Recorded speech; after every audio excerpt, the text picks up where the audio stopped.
Welcome to Z Table Talk. My name is Juliana Ruth Okodoa and I am your host today. I'm actually here today to introduce a new series, about mental health, recognizing your moods, being able to understand your moods, recognize your moods, and therefore being able to determine what your mental health well-being is. So we are going to have a host of series. We'll have a couple of guests and we will be chatting about it. You're more than welcome to join us in this series. One of the things that I know is that we're not always comfortable talking about how we feel. It can seem too personal, even self-indulgent, particularly in formal settings. Calling someone emotional can even appear insulting in some situations. If you are in an office or you are at a party and you said, "Oh, my dear friend, you look emotional today. You seem to be quite emotional today." That can be, or it can be appear quite emotional. And so, it is very, very, very difficult and sometimes uncomfortable to talk about how we feel. Our emotions are a natural part of our healthy mind, and our ability to manage them depends on being able to talk about them and understand how they work. Emotions affect our ability to work. They do, or even getting jobs done.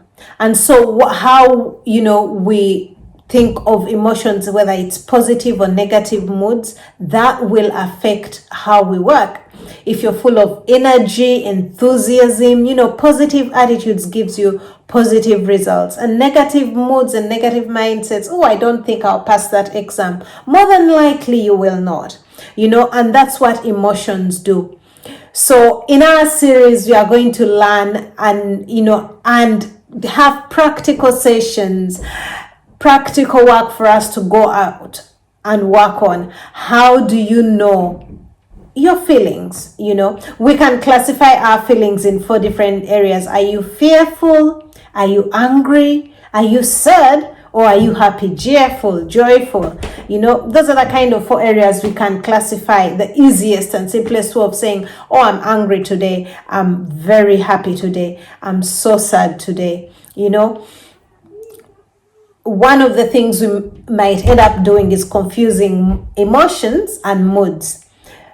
One leads to the other. Well, one affects the other, which effectively affects our mental health well-being or our mental well-being.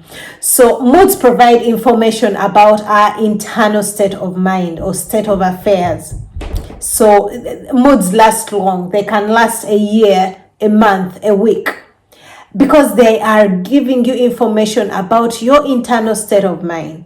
Whereas emotions, they provide information about the environment and the demands placed on us. That's what the emotions do. If I've got to cook, if I've got to go and work, and there's a heavy task that I need to complete. So emotions provide information about the environment.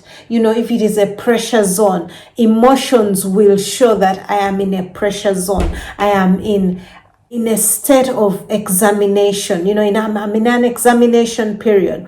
And that's what emotions do. So you therefore find that moods help us identify what we have taken on emotionally from the events of our lives. That is moods.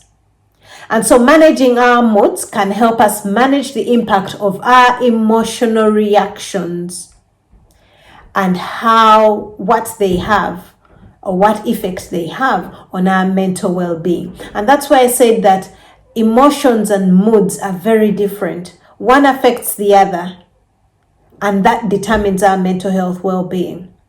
So emotions will affect your mood, and your mood determines your mental well-being. So I am really, really excited for the coming series. We are going to recognize our moods. We'll have practical sessions. We'll discuss how people are able to daily recognize and log their moods daily, on an hourly basis, on a daily basis, on a weekly basis, log your moods. And then how do you manage them? And ultimately, how do you manage your mental health? How do you manage your mental well-being? So I encourage you to encourage so many other people, your friends, your families, your work colleagues. Encourage them to join us. Plug in and you will be able to get encouraged. I'm looking forward to having you and to hosting you on our series. You're more than welcome to ZT. And don't forget to subscribe if you haven't. Don't miss out.